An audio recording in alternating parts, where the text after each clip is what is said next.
चलिए बच्चों अगला क्वेश्चन देखते हैं क्या कह रहा है।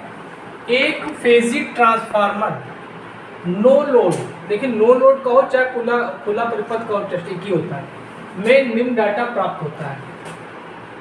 220/110 वोल्ट क्रमशः प्राइमरी, मतलब ये आपका प्राइमरी वोल्टेज है और ये आपका सेकेंडरी वोल्टेज, ठीक, तथा प्राइमरी धारा ये, ठीक, प्राइमरी धारा और इनपुट पावर कितनी दी है आपको 30 वाट। तो ज्ञात करने क्या करना है आपको, टर्न अनुपात में ज्ञात करना है, आई ओमेगा आई म्यू निकालना है और आयरन लॉसेस निकालना है, ठीक। तो देखिए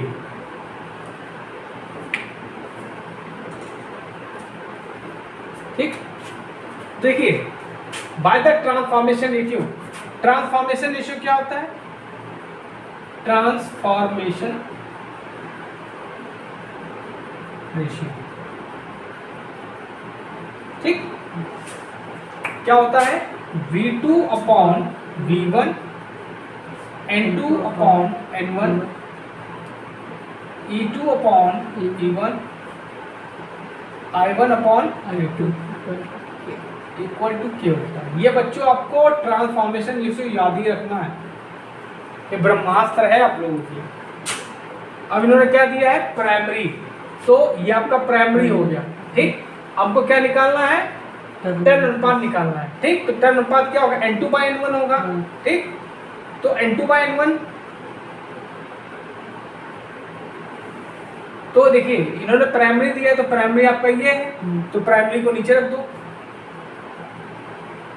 और सेकेंडरी ये हो जाएगा फिर, तो कितना है आपका 1/2,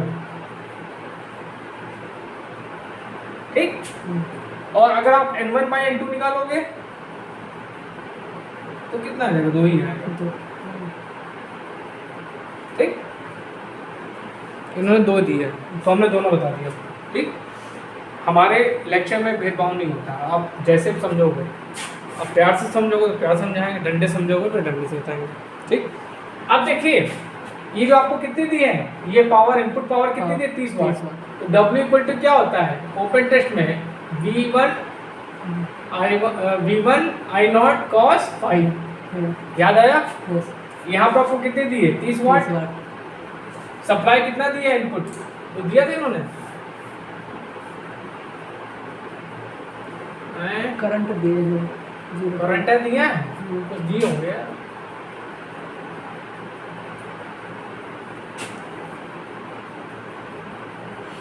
अच्छा है, दिया नहीं है, ये दिया नहीं है, वोल्टेज ही तो है, कंफ्यूज कर रहे हो। तो V1 कितना हो गया आपका 220 हो गया, I0 की वैल्यू कितनी थी इन्होंने 0.5 और ये cos फाई, तो यहाँ से आप cos फाई निकाल दो पहले, तो cos फाई इक्वल टू क्या हो जाएगा 30/220 इंटू 0.5, तो उसको सॉल्व करो कितना आएगा, इसको हटाओ यहाँ 0 बढ़ाओ, 5 6 30 6 60 आ जाएगा, 60 0 60/220 ये कैंसिल हो गया, तो कितना है 3/11, ठीक। अब इसको भाग करो तो 0.2 आएगा ना, तो कितना आएगा 0.2727 आएगा, ठीक।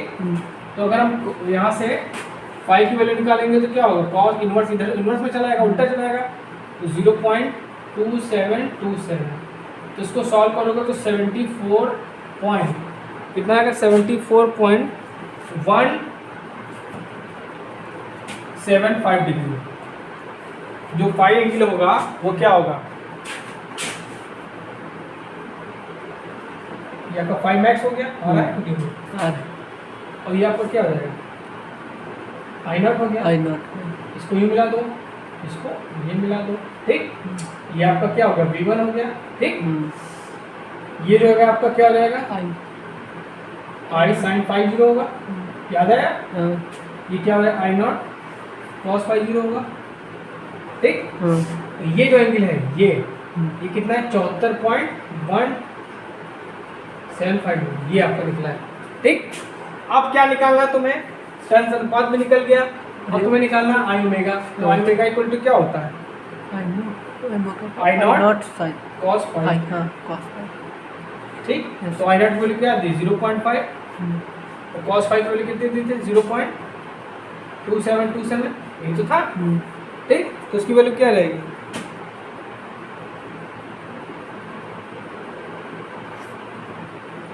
इसकी वैल्यू आएगी 0.13, ठीक। इसकी वैल्यू क्या रहेगी, zero I omega equal to 0.13 ampere. ये कौन सा कंपोनेंट होता है, रेजिस्टिव रजिस्टिव कंपोनेंट। कंपोनेंट।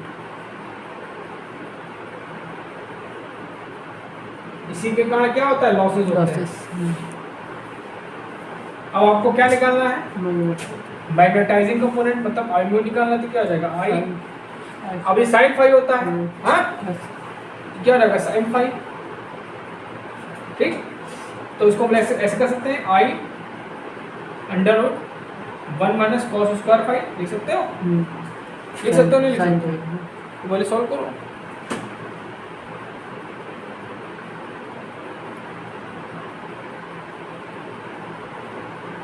इन्होंने साइन फाई की वैल्यू निकाल दी है, चलो हम इससे निकाल लेते हैं। इन्होंने साइन फाई की वैल्यू बोल दी है, ठीक। देखो कॉस क्या बोलते हैं, फाई की वैल्यू हमने क्या निकाली है, इतनी निकाली है। तो इन्होंने बताया है, जो बुक में लिखा है उसकी वैल्यू होती है 0.962 होती है, ठीक। तो रख दो 0.962, इसको सॉल्व करोगे तो कितना आएगा 0.48 एम्पियर, कितना आएगा 0.48 एम्पियर, ठीक। अब आपको आयरन लॉसेस निकालना है, ठीक। तो देखो इनपुट पावर इक्वल टू क्या होता है,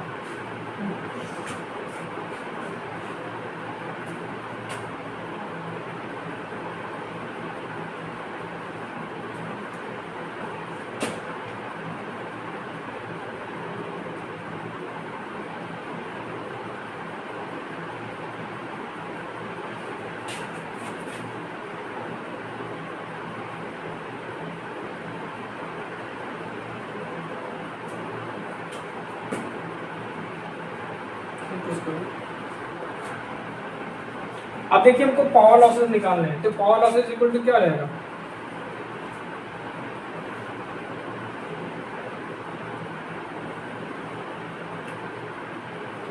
सिंगल फेज है ना, तो √3 लगेगा नहीं, ठीक। तो सीधे लगाओ V I I naught cos Y, V की वैल्यू कितनी दी है 220, आई नॉट की वैल्यू क्या है 0.5 और इसकी वैल्यू क्या निकाले 0.2727। तो इसको सॉल्व करेंगे तो आप लोगों का आएगा 29.9 वाट, इतनी लॉसेस होगी। तो बच्चों ये क्वेश्चन आपका सॉल्व हो गया है, ठीक है। अगर आप लोग को पढ़ना है तो उसको नोट कर लीजिए, नहीं पढ़ना है तो बढ़िया चने खाइए, चाय पीजिए।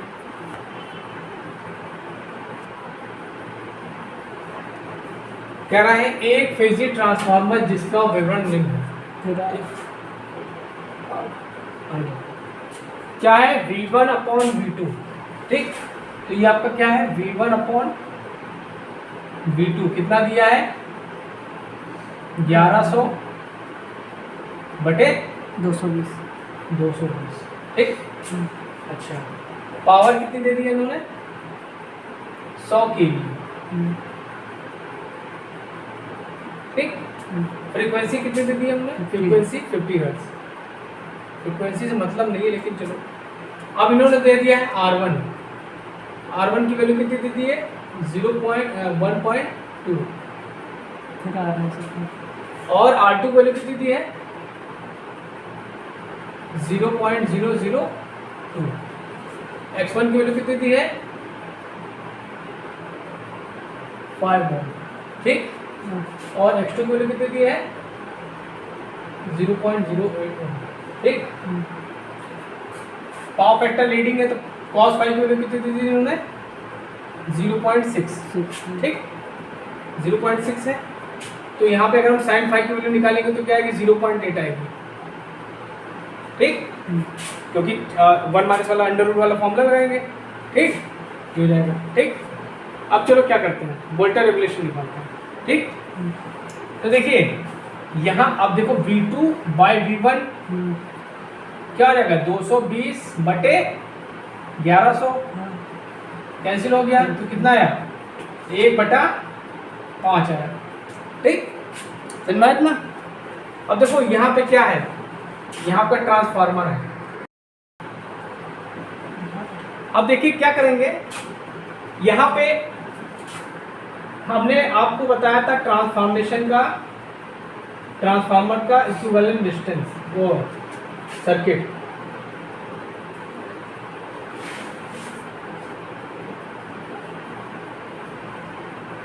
ठीक, ये आपका R1 हो गया, ये आपका X1 हो गया, ये आपका R2 हो गया, ये आपका X2 हो गया। अब हम क्या करेंगे कि इस R1 को उधर शिफ्ट करेंगे।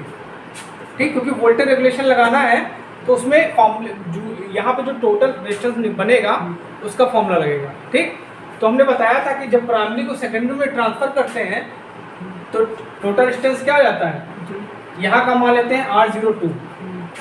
ठीक, मतलब इसको मैं यहाँ ट्रांसफर कर दिया तो यहाँ का जो टोटल रेजिस्टेंस है वो है। ठीक, तो क्या हो जाएगा, ये आपका R2 हो जाएगा जो रेजिस्टेंस इन्होंने दिया है, प्लस जो हम ट्रांसफर कर रहे हैं उसका हमने फॉर्मूला बताया था तुमको N2 बाई N1 का स्क्वायर इंटू R1।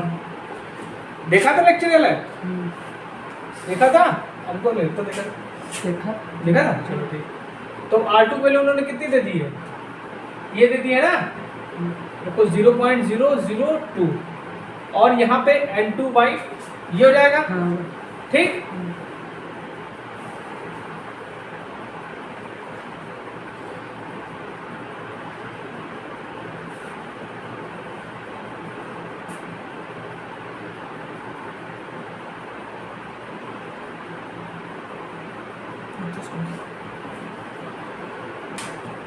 तो देखिए यहाँ पे ये क्या हो जाएगा N2 by V2 by V1 equal to N2 by N2 ही होता है, तो क्या हो जाएगा यहाँ पे 1/5 का स्क्वायर हो जाएगा इंटू R1 की वैल्यू कितनी है, ये अरे कहाँ गया वो है 1.2। ठीक, तो इसको आप सॉल्व करोगे तो ये आ जाएगा आपका 0.002 और इसको जब सॉल्व करोगे तो इसकी वैल्यू आ जाएगी आपकी,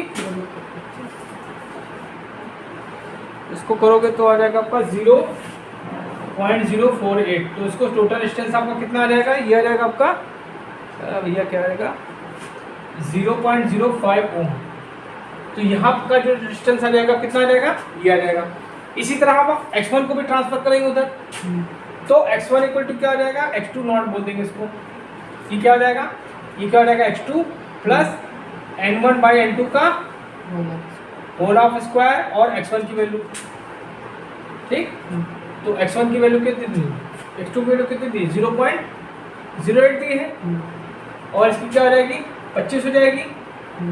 हाँ, और x1 की वैल्यू कितनी दी इन्होंने 5। तो बेटा इसको जो सॉल्व करोगे आप लोग सॉल्व कर लीजिएगा, आप लोग समझदार बच्चे हैं। ठीक है, अब ये गुणा भाग तो हम सिखाएंगे नहीं। ठीक है, तो इसको जब सॉल्व करेंगे तो इसकी वैल्यू आ जाएगी आपकी, इसकी वैल्यू 0.28 ओम, क्या आ जाएगी 0.28 ओम। ठीक, ये आ जाएगी। क्लियर है। अब हमको क्या निकालना है, अब यहां से हम लोग क्या निकालेंगे, यहां से निकालेंगे I2 करंट। ठीक, जो आपकी I2 करंट फ्लो हो रही है तो क्या हो जाएगा, हमने बताया था कि जो ट्रांसफार्मर होता है उसमें पावर ट्रांसफर होती है, प्राइमरी में वही रहेगी, सेकेंडरी में भी वही होगी। ठीक है, तो हम सेकेंडरी में निकाला तो क्या हो जाएगा P2 equal to I2 into V2 होता है। ठीक, तो यहाँ से अब यहाँ पे क्या है, कितना है भाई साहब 100 kVA है, तो 100 गुणे 1000 होगा नहीं होगा, 100 kVA होगा, 100 हो गया kVA तो उसको 1000 में चेंज करेंगे। ठीक, ओके, यहाँ पे V2 कितना दिया आपको, तो यहाँ पे क्या आ जाएगा पॉइंट में आ जाएगा ना 220 इक्वल टू I2 वैल्यू निकाल लो, उसको काटो तो I2 की वैल्यू बेटा कितना आएगी, ये आ गया आपकी 454 पॉइंट, I2 वैल्यू आ जाएगा आपकी 454.54। जो आपकी I2 वैल्यू आएगी वो क्या आएगी 454.54 एम्पियर। ठीक, अब हमको निकालना है वोल्टेज रेगुलेशन। वोल्टेज रेगुलेशन तीन तरह का होता है। एक होता है आपका यूनिटी, ठीक, एक होता है लीडिंग, एक होता है लैगिंग। लैगिंग में क्या होगा, पॉजिटिव होगा, ठीक, और लीडिंग में माइनस होगा, ठीक। तो हम यहाँ पे क्या कर रहा है, लीडिंग कर रहा है, लीडिंग, तो वोल्टेज रेगुलेशन इक्वल टू क्या हो जाएगा, वोल्टेज रेगुलेशन वो क्या बोलेंगे यार, वोल्टेज रेगुलेशन नहीं निकालना है हमको, निकालना है जो आपका सेकेंडरी वोल्टेज होगा, ठीक है। देखो वोल्टेज रेगुलेशन का फॉर्मूला क्या होता है, ये तो होता है E naught minus V upon V होता है, ठीक। अब इन दोनों का हम लोग डिफरेंस निकालना है, इसकी जो वैल्यू होती है यहाँ पे, ठीक, ये E माइनस वी, ये जो होगा ये होगा आपका I2, ठीक। इसको इसकी जो वैल्यू होगी जब लोड लग जाता है, लोड आपके तीन होते हैं, कैपेसिटिव, रेजिस्टिव, और जब लोड जाता है, अगर आपका लोड नहीं है तो ये रहेगा, और जब लोड बात का एग्रीगामिक बात कर रहा है तो यहाँ पे फॉर्मूला हो जाएगा I2 क्या होता है, R02 cos phi minus X2 phi sin phi, ये हो जाएगा, समझे, ये इसके बराबर होता है। ये हमने नोट्स में तुम लोग को लिखवाया है ट्रांसफार्मर में, ठीक। तो इसको सॉल्व करोगे, चलो इसको सॉल्व करते हैं। तो क्या करते हैं, I2 वैल्यू कितने निकाली, 454.54, इसकी वैल्यू कितनी है, तो इसे भी स्लो करता है, ये 0.05, cos phi की वैल्यू कितनी थी, 0.6, इसकी वैल्यू क्या थी x2 की 0.28, साइन की 0.8, ठीक। तो इसको जब सॉल्व करोगे, ठीक है, तो माइनस में 88.180 आएगा, 0.180 माइनस का, ठीक। अब उठा के हम इस फॉर्मूले में रख देंगे, क्या वोल्टेज रेगुलेशन इक्वल टू क्या होता है, E naught minus V upon V, ठीक, ठीक है। तो चलो, तो क्या होगा, आउटपुट ही तो होगा, ये क्या होता है, नो लोड पे आउटपुट वोल्टेज, और ये होता है लोड पे वोल्टेज आउटपुट, तो इसको तो हमने निकाल लिया, ये निकाल लिया, और लोड पे वोल्टेज क्या है 220 है, ठीक। तो रखो, तो 0 माइनस 88.180 अपॉन V2 वैल्यू कितनी हो जाएगी, 220 गुणे 100, इसको जब सॉल्व करोगे तो कितना आ जाएगा आपका, माइनस का 40 कितना है 08%, ये आपका वोल्टेज रेगुलेशन है। समझ में आया? इस क्वेश्चन में आपने क्या क्या सीखा, इसमें कई चीजें आपने सीखी, क्या सीखा, ये आपने देख लिया कि ट्रांसफर कैसे करेंगे, ठीक, मतलब जो आप रेजिस्टेंस को प्राइमरी से सेकेंडरी में ट्रांसफर करेंगे तो टोटल रेजिस्टेंस कितना होगा, ठीक। और आपने क्या निकाला, वोल्टेज रेगुलेशन निकाल लिया अगर लोड दे दिया हो, ठीक, और वोल्टेज रेगुलेशन निकाल लिया, ठीक। अच्छा एक बात और, यहाँ से प्राइमरी से तो आपने सेकेंडरी में ट्रांसफर कर दिया, अगर सेकेंडरी से प्राइमरी ट्रांसफर करेंगे तब क्या रेजिस्टेंस का फॉर्मूला होता है, ये भी जान लो, ठीक। यहाँ पे क्या है, आपने प्राइमरी से सेकेंडरी में ट्रांसफर किया, टोटल रेजिस्टेंस निकाल लिया। अगर हम यहाँ पे कहते हैं कि सेकेंडरी को प्राइमरी करें तो उस कंडीशन बोलते हैं, इसको R01 बोलते हैं, क्या बोलते हैं, R01। उस कंडीशन में क्या होगा, फॉर्मूला होगा R1 प्लस N1/N2 हो जाएगा, क्या हो जाएगा, N1/N2 का होल स्क्वायर इंटू R2, ये हो जाएगा, उल्टा हो जाएगा, मतलब यहाँ पे क्या आ जाएगा आपका R1 प्लस R2/K² हो जाएगा, उल्टा हो जाएगा, ठीक। और इसी तरह रिएक्टेंस को निकाल भेजेंगे तो क्या हो जाएगा, X1 प्लस X2/K², ये भी आपको याद करना है बच्चा, ठीक। तो बच्चों आज के लिए इतना बहुत है, थैंक यू, धन्यवाद। अब देखो